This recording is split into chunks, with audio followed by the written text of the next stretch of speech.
what happens when we change between those three chords is the thirds and sevenths are so strongly connected that we need to be aware of it. So the third of one chord moves a semitone to become the seventh of the next. So if I go from C7, there's E, the third, and there's B flat, the seventh. If I drop down a semitone, it becomes E flat, which is the seventh, and A, which is the third. And we can make that really come out in our solos. Likewise, if I go from a C7 to G7, it just goes upwards, goes the opposite direction.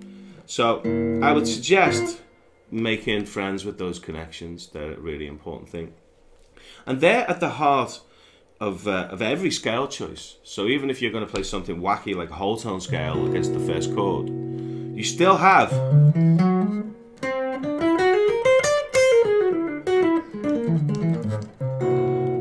that same thirds and seven. And when I go here, I have the same. So someone like Oz Noy, you know, would play that against the blues. Might play C whole tone against this C7 chord, and he play F whole tone, which is like moving up or down a semitone against the F chord.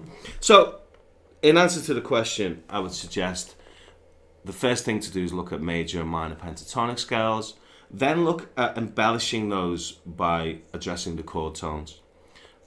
Any scale choice from there on in is just a way of connecting those crucial chord tones, the thirds and sevenths, with different degrees of dissonance or consonance.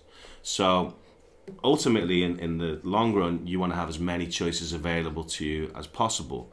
So I would work through all the possible dominant scale choices and audition them against the 1, 4, and 5. But hopefully that will give you some ideas, at least to begin with, in terms of addressing the chord changes.